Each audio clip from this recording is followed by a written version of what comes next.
तो हम लोग शुरू करने चल रहे हैं इंट्राजेनिक या इंटर एलिलिक जीन इंटरेक्शन। तो चलिए हम यहां ले लेते हैं। हम फर्स्ट टाइप ले रहे हैं। पहला कौन सा हमारा है? पहला हमारा है इंट्राजेनिक। इंट्राजेनिक या इसका एक और नाम क्या है? Inter allylic. ध्यान दीजिए, यहां पर इंट्रा है और यहां पर इंटर है। Inter allylic gene interaction. Gene interaction मैं आपको पहले बता चुका हूं ये कौन इंटरेक्शन होता है। तो आप देखते हैं इसमें मैंने पहले आपको सब बता दिया है कि अगर एक ही जीन के दो एलील के बीच अगर इंटरेक्शन हो रहा है तो कहते हैं हम लोग क्या? इंट्राजेनिक या इंटर एलिलिक इंटरेक्शन हम लोग कहते हैं। ठीक है ना? मैं थोड़ा सा हिंट दे लूं आपको। इसमें हम लोग 3 टाइप की बात करते हैं, 3 डिफरेंट टाइप की। पहला इसमें क्या होता है आप जानते हैं? Incomplete dominance. इनकम्प्लीट डोमिनेंस, इसको हम लोग ऑलरेडी पढ़ भी चुके हैं, याद करिए। इसी को हम लोग ब्लेंडिंग इनहेरिटेंस कहते हैं ना। Blending inheritance. Blending inheritance. और यहां पर मैंने आपको 3 एग्जाम्पल बताया था। एक एग्जाम्पल हम लोग बात करिए, याद करिए, अगर आपको याद हो तो। एग्जाम्पल क्या बताया गया था? यहां बताया गया था flower colour in 4 o'clock plant ना। Flower colour in Mirabilis jalapa. याद करिए, सारी बात हो चुकी है, मैं जस्ट रिमाइंडर आपको दे रहा हूं, यही लेकिन मैं आगे बढ़ जाऊंगा। मिराबिलिस जलापा है ना। इसी को हम लोग 4 o'clock प्लांट भी कहते हैं ना। इसी को हम कहते हैं 4 o'clock प्लांट। 4 o'clock plant.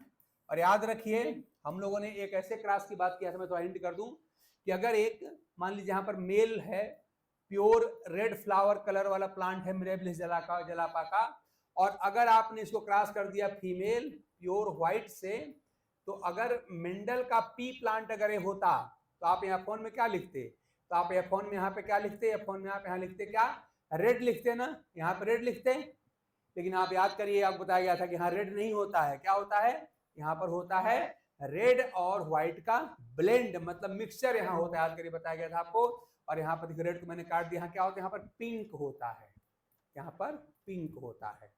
ठीक है ना? तो बताया गया था कि जहां पर F1 जनरेशन में क्या मिले, तो पेरेंटल जनरेशन के जो दोनों फिनोटाइप्स हैं उनका मिक्सचर मिलता हो, ब्लेंड मिलता हो, वही कहलाता है आपका इनकम्प्लीट डोमिनेंस कहलाता है। आपको सारी बात याद आ गई होगी। और यहाँ पर मैंने आपको ये भी बताया था कि यहाँ पे क्या होता है कि जो मोनोहाइब्रिड, ये सारी बात आप रटिए, खूब क्वेश्चन आता है इस पर। मोनोहाइब्रिड F2 फिनोटिपिक और जीनो, दोनों से आप सेम जाते हैं ना। Phenotypic and genotypic, and genotypic दोनों रेशियो सेम होती है। जीनोटिपिक रेशियोज क्या होती हैं? रेशियोज आर सेम, बिल्कुल समान होती हैं। और दोनों ही क्या होती हैं? 1:2:1। याद करिए, आपको सारी बातें याद आ गई होंगी, मैंने दोबारा में रिमाइंडर भी दे दिया। तो जहां पर क्या मिले कि F1 जनरेशन में दोनों ही पेरेंटल जनरेशन के फिनोटाइप क्या मिलता हो? ब्लेंड मिलता हो, मिक्सचर मिलता हो, उसे हम कहते हैं ब्लेंडिंग इनहेरिटेंस या इनकम्प्लीट डोमिनेंस। हमने आपको वहां 3 एग्जाम्पल बताए थे। एक हमने आपको यहाँ दिखा दिया कि अगर 4 o'clock प्लांट में अगर रेड और व्हाइट फ्लावर वाले प्लांट के बीच अगर क्रॉस करेंगे तो मेंडेलियन जेनेटिक्स के हिसाब से यहाँ पर रेड आना चाहिए था, लेकिन यहाँ रेड नहीं आता। यहाँ रेड और व्हाइट का मिक्सचर पिंक आता है। इसे हम कहते हैं इनकम्प्लीट डोमिनेंस या ब्लेंडिंग इनहेरिटेंस कहते हैं। और यहाँ पर एक और बड़ी स्पेशल बात है, याद रखिएगा कि अगर नॉर्मल अगर क्रॉस होती, तो याद करिए हम लोग पढ़े हैं कि F2 फिनोटिपिक रेशियो जो होती है मोनोहाइब्रिड क्रॉस के लिए कितनी होती है? 3:1 होती है। और जीनो कितनी होती है? 1:2:1 होती है। लेकिन यहाँ क्या लिख रहे हैं? यहाँ कह रहे हैं monohybrid F2 phenotypic and genotypic both ratios are same, और दोनों होती हैं 1:2:1। ये आपसे बार बार एग्जाम में पूछा गया है क्वेश्चन, आप जानते हैं, और आप इस पर ऑलरेडी मास्टर आप लोग हैं भी, फिर भी हमने रिमाइंडर दे दिया। ठीक है ना? इसी प्रकार से याद करिए, हमने एक और एग्जाम्पल लिया था, वहां पर करिए जो स्नैपड्रैगन है, स्नैपड्रैगन जिसको बॉटनिकल नेम है एंटीरिनम मेजस। तो स्नैपड्रैगन में जो लीफ की साइज होती है वो भी जो होती है उसका जो जीन होता है वो भी इनकम्प्लीट डोमिनेंस का एग्जाम्पल होता है। ये आपको नाम रटा होना चाहिए, क्या? स्नैपड्रैगन या एंटीरिनम मेजर्स। चलिए मैं अगला एग्जांपल नोट ही कर दूं अगर इसका। नेक्स्ट एग्जांपल अगर मैं कह दूं ये कौन सा है दूसरा एग्जांपल, तो एग्जांपल दूसरा वाला कौन सा है? लीफ साइज है, लीफ साइज इन स्नैपड्रैगन। तो इसका कॉमन नेम भी याद रखिएगा स्नैपड्रैगन, और इसका जो बॉटनिकल नेम है एंटीरिनम मेजर्स, ये भी आप याद रखिएगा। एंटीरिनम, दोनों पे क्वेश्चन पूछा गया है, एंटीरिनम मेजर्स, ये भी इनकम्प्लीट एग्जाम्पल है।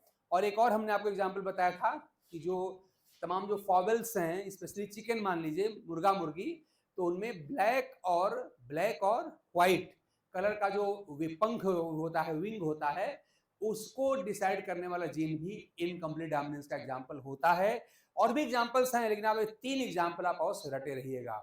तीनों इनकम्प्लीट डोमिनेंस के एग्जाम्पल्स हैं, और तीनों की विशेषता है कि F1 में कौन आएगा? तो पेरेंटल जनरेशन का मिक्सचर आएगा। जैसे रेड और व्हाइट का मिक्सचर क्या आया? पिंक आया 4 o'clock प्लांट में। स्नैपड्रैगन में क्या होगा कि चौड़ी पत्ती, वाइडर लीफ और नैरो लीफ, दो अगर लीफ वाले प्लांट में क्रॉस करेंगे तो F1 में क्या मिलेगा? ना तो वाइडर में तो चौड़ा पत्ती मिलेगा, ना नैरो संकरा पत्ती मिलेगा, दोनों के बीच का मिलेगा, मतलब इंटरमीडिएट लीफ साइज वहां पर मिल जाती है।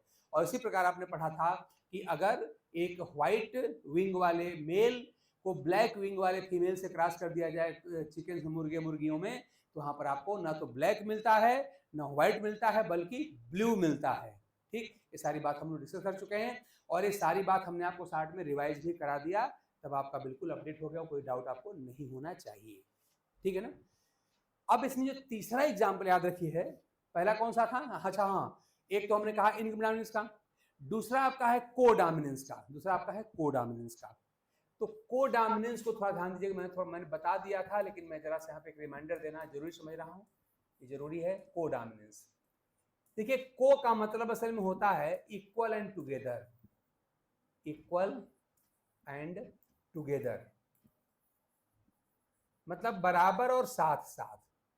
देखिए आप सब लोगों ने इसके तमाम एग्जाम्पल पढ़े हैं, जैसे आपने पढ़ा होगा कि रोन कोट कलर, कुछ एनिमल्स में जो हेयर कलर होता है उसमें रोन कोट कलर इसका एग्जाम्पल होता है।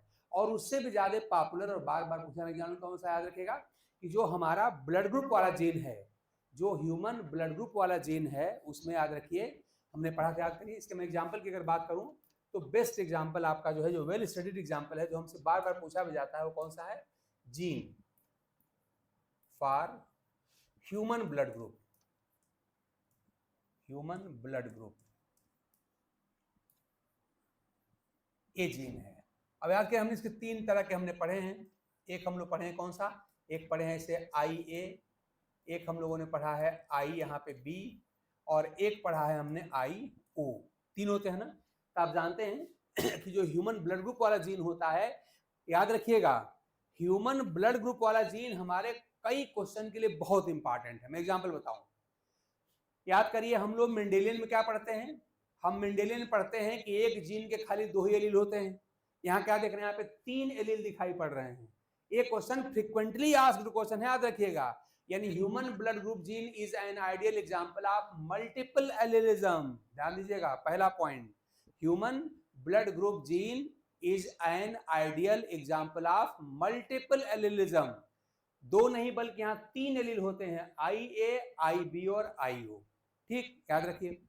दूसरी बात याद रखिएगा कि यहां पर जो IA और IO के बीच रिलेशन है, या IB और IO के बीच रिलेशन है, एक डोमिनेंट रिसेसिव का रिलेशन। ध्यान दीजिएगा, मैंने क्या कहा? मैंने आपसे कहा कि अगर रिलेशन की बात अगर हम करें, और रिलेशन मान लीजिए मैं कह दूं अगर कि हमारा रिलेशन क्या, हमारा रिलेशन है मान लीजिए यहाँ पे IA और IO, हाँ, या IB और IO, ये जो रिलेशन ध्यान दीजिएगा, तो ये रिलेशन किसके एग्जाम्पल हैं? ये है किसके? ये है डोमिनेंट रिसेसिव रिलेशन के एग्जाम्पल हैं। ये है डोमिनेंट रिसेसिव, डोमिनेंट करिए, डोमिनेंट रिसेसिव के एग्जाम्पल हैं।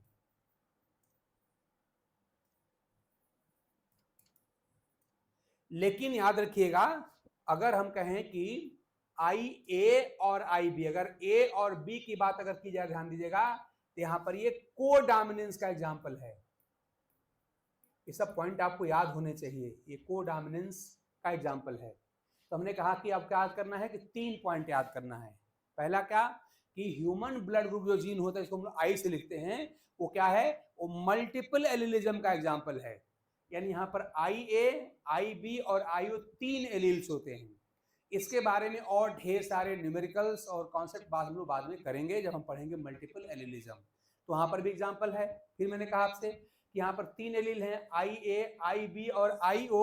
तो IA और IO में डोमिनेंट रिसेसिव का एग्जाम्पल है, IA डोमिनेंट है, IO रिसेसिव है। इसी प्रकार से IB और IO में भी डोमिनेंट रिसेसिव का एग्जाम्पल है, यानी कि IB डोमिनेंट है और IO रिसेसिव है। लेकिन इन्हीं 3 में से जो IA और IB है, ध्यान दीजिएगा, ये दोनों आपस में इनमें कोडोमिनेंस का एग्जाम्पल है। तो मैं इसी कोडोमिनेंस की बात इस समय आपसे थोड़ा सा कर रहा हूं, ठीक ना। तो ह्यूमन ब्लड ग्रुप में क्या समझेंगे, मल्टीपल एलिलिज्म का एग्जाम्पल, डोमिनेंट रिसेसिव का भी एग्जाम्पल और कोडोमिनेंस का भी एग्जाम्पल है। लेकिन कोडोमिनेंस किसके बीच है, IA और IB के बीच यहाँ पर आप जानते हैं कि एग्जाम्पल है। अच्छा, आप जानते हैं कि जो ब्लड ग्रुप होता है, आप सब जानते हैं, मान लीजिए मैं ऐसे बात करूं आपसे कि ब्लड ग्रुप कैसे डिसाइड होता है। आप सब जानते हैं कि ह्यूमन जो RBC होती है, हमारी RBC हो गई, अगर RBC हो गई तो आप सब जानते हैं कि RBC की जो प्लाज्मा मेम्ब्रेन होती है, मान लिया हो गई आपकी प्लाज्मा मेम्ब्रेन हो गई RBC की प्लाज्मा मेम्ब्रेन। आप सब जानते हैं कि RBC एक तरह से एनिमल सेल है, यहाँ सेल वाल तो होगी नहीं, यहाँ पर होती है plasma membrane, outer most boundary होती है। और इसी प्लाज्मा मेम्ब्रेन के अंदर याद रखिएगा यहाँ पर जो होते हैं कुछ ग्लाइकोप्रोटीन्स पाए जाते हैं। आप चाहे खाली प्रोटीन भी कह सकते हैं। ये सब जो मैं रेड से दिखा रहा हूँ ये सब क्या है, ग्लाइकोप्रोटीन्स हैं, है ना। और ये जो ग्लाइकोप्रोटीन्स होते हैं ना, असल में ये एंटीजन कहलाते हैं। सब क्या है, हमने कहा ये सब है ग्लाइकोप्रोटीन्स। ये हैं ग्लाइकोप्रोटीन्स, मतलब ऐसे प्रोटीन जिनके साथ मोनोसैकेराइड जुड़ जाए उसे कहते हैं हम लोग ग्लाइकोप्रोटीन, है ना। या और सामान्य भाषा में बात करें तो जिस प्रोटीन के साथ शुगर जुड़ जाए उसे कहते हैं हम लोग ग्लाइकोप्रोटीन, ठीक है ना। तो ये जो ग्लाइकोप्रोटीन याद रखिएगा ये कहलाते हैं, इनको हम एंटीजन कहते हैं, एंटीजन कहते हैं। और आप सब जानते हैं कि एक्चुअली किसी भी प्रोटीन का जो टाइप एंड कंपोजिशन होता है उसके लिए कोई ना कोई जीन रिस्पॉन्सिबल होता है, हम सब जानते हैं। याद करिए, हम सारी बात आगे पढ़ेंगे भी कि जीन मतलब डीएनए का सेगमेंट मान लीजिए होता है, तो डीएनए का पहले होता है ट्रांसक्रिप्शन, हम सब सारी बात डिटेल हम लोग पढ़ने वाले हैं। तो डीएनए का होगा ट्रांसक्रिप्शन, तो क्या बनेगा, एमआरएनए बनेगा। फिर एमआरएनए का होगा ट्रांसलेशन, फिर क्या बनेगा आपका, बनेगा पॉलीपेप्टाइड बनेगा, आगे चल को बदल जाएगा प्रोटीन में। तो हम यहीं से इसी बात को हम कहते हैं कि प्रोटीन का जो स्ट्रक्चर होता है, प्रोटीन की जो प्रॉपर्टी होती है, प्रोटीन का जो कंपोजिशन होता है, या प्रोटीन में जो सीक्वेंस ऑफ अमीनो एसिड होता है, इसका डिटेल हम सारा बाद में करने वाले हैं। आज इतने ही करके हम बात आगे बढ़ा देंगे कि प्रोटीन बनाने में जो अमाइनो एसिड का क्रम होता है, सीक्वेंस होता है, जो वास्तव में प्रोटीन की प्रॉपर्टी को डिसाइड करता है, उसे कौन डिसाइड करता है, उसे डीएनए डिसाइड करता है। और ये सब कैसे होता है हम सब आगे से पढ़ने वाले हैं। तब ध्यान दीजिएगा कि यहाँ जो एंटीजन बनेगी इसे कौन डिसाइड करेगा, तो वही ब्लड ग्रुप वाला जो जीन है आई वही डिसाइड करेगा, है ना। वो ब्लड ग्रुप जीन जो आई है वही डिसाइड करेगा कि कैसी एंटीजन बनेगी। तो आप जानते हैं कि अगर किसी भी व्यक्ति के अंदर, मान लीजिए अगर मैं कहूं कि यहाँ पर IA जीन उसके अंदर अगर है तो क्या होगा, वहां पर एंटीजन A बनती है और उसका ब्लड ग्रुप आप जानते हैं A हो जाता है। इसी प्रकार आपने पढ़ा है कि अगर किसी भी व्यक्ति के पास मान लीजिए अगर IB जीन है तो आप जानते हैं वहां एंटीजन B बनता है और वहां का ब्लड ग्रुप वहां पर B हो जाता है। मतलब जैसा एंटीजन होता है वैसा ब्लड ग्रुप होता है। लेकिन आप जानते हैं कि जो तीसरा एलील है जिसको हम लोग IO से लिखते हैं, ये कैसा है, तो आप जानते हैं कैसा है, ये रिसेसिव एलील है। और इसके बारे में आप जानते हैं ये किसी भी प्रकार की एंटीबॉडी का फॉर्मेशन नहीं करवाता, ठीक है ना। तो ये क्या करता है, is not responsible for synthesising any active type of antibody, ठीक। अब देखिए, मान लीजिए मैं आपसे कहूं कि ये हमारी जो RBC है, सपोज करिए किसी ऐसे व्यक्ति की RBC है जिसके पास, जिसका जीनोटाइप है, ध्यान दीजिएगा, अगर मैं इस RBC को कहूं एग्जाम्पल के तौर पे, तो मैं इसे एक ऐसे आदमी का जीनोटाइप मानूंगा जिसका क्या है, जीनोटाइप है IA और IB, मान लीजिए उसका ये जीनोटाइप है, ठीक है ना। मतलब मान ली मैं जो मैंने आरबीसी बनाया है, ये मैंने एक ऐसे आदमी की आरबीसी को मैं मान रहा हूं जिसका जीनोटाइप है आई ए और आई बी। मतलब कि वहां पे ब्लड ग्रुप जीन के दो फॉर्म अवेलेबल हैं, एक एलील है कैपिटल आई ए और एक है आई बी। अब ध्यान दीजिएगा मेरी बात का, अगर किसी व्यक्ति के का जीनोटाइप ब्लड ग्रुप के लिए आई ए आई बी है, तो देखा गया है कि आरबीसी के प्लाज्मा मेम्ब्रेन में यहाँ पे ए और बी दोनों टाइप की एंटीजन यहाँ बनेगी, ठीक है ना। यानी अब यहाँ क्या होगी, यहाँ पे दोनों तरह की एंटीजन बनेगी। यानी यहाँ पर मान लीजिए आपने कह दिया, चलिए मैंने यहाँ जो लिखा है, सपोज रेड वाले को आप एंटीजन ए मानिएगा, और मैं एक और ले लूँ, मान लीजिए यहाँ पे ग्रीन कलर, तो आप इसको एंटीबॉडी एंटीजन बी मानिएगा। तो अब देखिए यहाँ पे कि जितना रेड कलर वाला एंटीजन ए है, उतना ही ग्रीन वाला एंटीजन बी भी बनता है, ध्यान दीजिएगा, ठीक है ना। तो अगर किसी व्यक्ति का जीनोटाइप ब्लड ग्रुप के लिए आई ए और आई बी है, तो देखा गया है कि इस व्यक्ति में जितना बनता है एंटीजन ए, उतना ही बनता है एंटीजन बी। तो मान लीजिए मैं कह रहा हूं कि यहाँ पर क्या है, ये आपका है ए है, एंटीजन ए है, और इस ग्रीन वाले को मैं कहूं कि अगर ये एंटीजन बी है, तो याद रखिएगा antigen A is equal to antigen B, ध्यान दीजिएगा। यानी जितना एंटीजन ए बनेगा एग्जैक्टली उतना ही एंटीजन बी बनता है। और आप जानते हैं कि अगर कोई जीन या एलील प्रेजेंट है और उसका इफेक्ट अगर दिखाई पड़ रहा है, तो उसे हम क्या बोलेंगे, डोमिनेंट बोलेंगे। इसका मतलब जीन यहाँ पे आई ए है और इसका इफेक्ट एंटीजन ए के रूप में दिखाई पड़ रहा है, इसका मतलब आई ए क्या हुआ, डोमिनेंट हुआ, है ना। इसी प्रकार देख रहे हैं कि यहाँ पर एलील आई बी है और आई बी का जो इंपैक्ट है एंटीजन बी के फॉर्म में दिखाई पड़ रहा है, यानी आई बी भी क्या है, इंपॉर्टेंट है। यानी अगर एलील है और उसका फिनोटाइप दिख रहा है, उसका इफेक्ट दिख रहा है, जिसे हम क्या बोलेंगे, इसे हम बोलेंगे डोमिनेंट एलील। तो आप देख रहे हैं आई ए है और इसका उत्पाद, इसका प्रोडक्ट क्या होता है, एंटीजन ए वो बन रहा है, यानी आई ए डोमिनेंट हुआ। ऐसे आप देख रहे हैं आई बी यहाँ पर है, इसका प्रोडक्ट एंटीजन बी बन रहे हैं, ये भी डोमिनेंट हुआ। और आप कह रहे हैं क्या कि जितना एंटीजन ए बनेगा उतना ही एंटीजन बी बनता है। इसका मतलब है कि जितना डोमिनेंट आई ए है उतना ही डोमिनेंट आई बी भी है, ठीक है ना। इसका मतलब कि जो दोनों एलील हैं क्या है, बराबर बराबर डोमिनेंट हैं। और याद रखिएगा एक जीन के ऐसे दो एलील जो क्या होते हैं, बराबर बराबर डोमिनेंट होते हैं, उसी को हम कहते हैं कोडोमिनेंस, ठीक है ना। आप क्या देख रहे हैं, ह्यूमन ब्लड ग्रुप जीन का आई ए जितना डोमिनेंट है उतना ही आई बी भी रिस्पॉन्सिबल एंड डोमिनेंट है।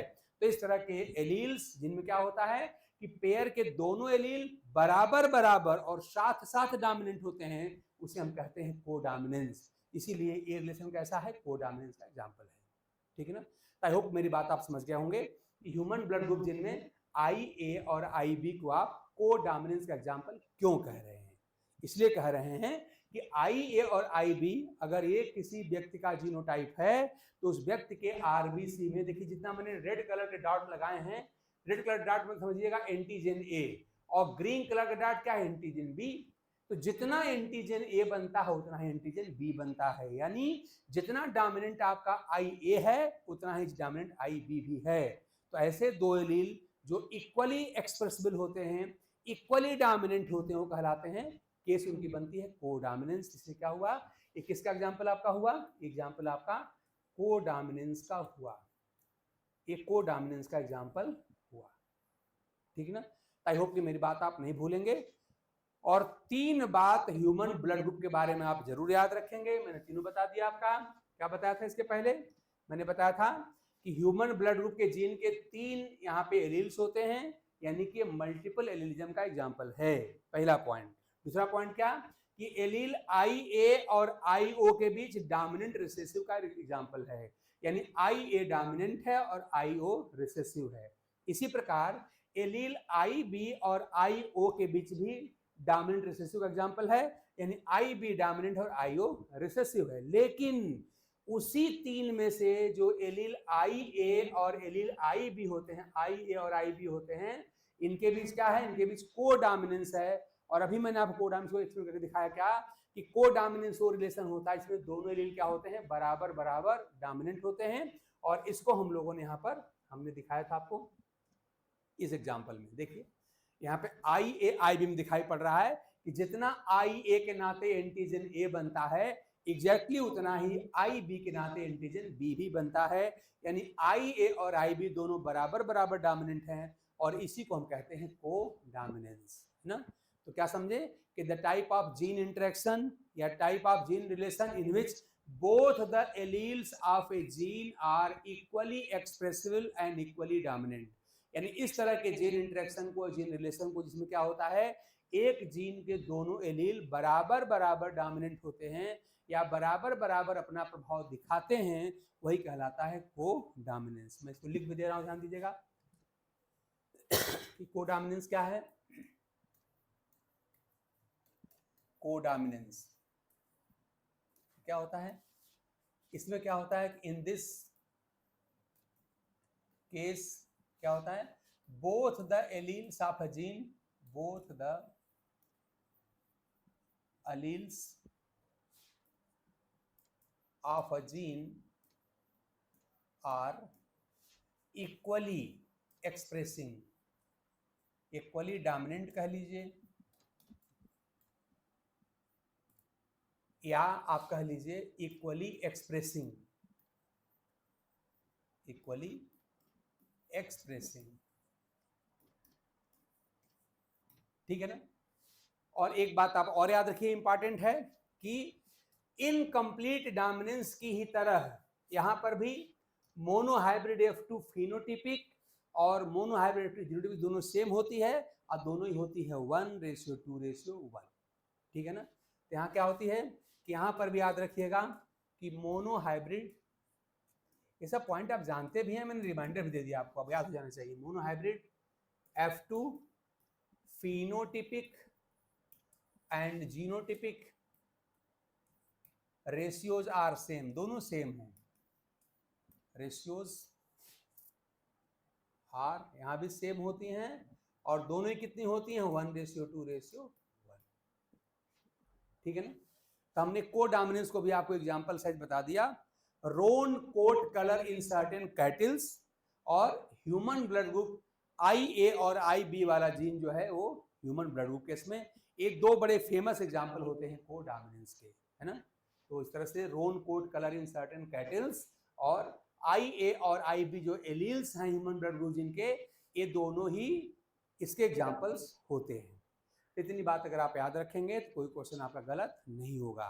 तो को डोमिनेंस क्या होता है, इसमें क्या होता है, इसका क्या एग्जांपल है, यहाँ फिनोटाइपिक रेशियो कितनी होती है, जिन्हों सारी बात मैंने आपको रिमाइंडर दे दिया, हमने इसके पहले ही बताया था और आज इसका आपका रिकैपिंग एंड एक तरह से रिविजन भी हो गया। तो इस तरह से आई होप कि अब इसमें कोई डाउट आपको होना नहीं चाहिए, ठीक। अगर हो जल्दी बताइए भाई, अगर इसमें किसी को डाउट हो जल्दी बताइए, नहीं तो अब जो तीसरा एक केस है जो अभी तक हमने डील नहीं किया है उसको भी आज डील कर लिया जाए। बताइए आप लोग, मंजू बताइए कोई डाउट है इसमें, अगर कोई डाउट है तो बताइए, और नहीं तो हम लोग अब जो तीसरी केस है कौन सी, लीथल जीन रिलेशन, उसकी हम लोग चर्चा करने चल रहे हैं, ठीक है ना। चलिए हम लोग अब तीसरा जीन ले रहे हैं, क्या या तीसरा जो जीन रिलेशन है किसका, जो तीसरा हम लोग का एग्जाम्पल है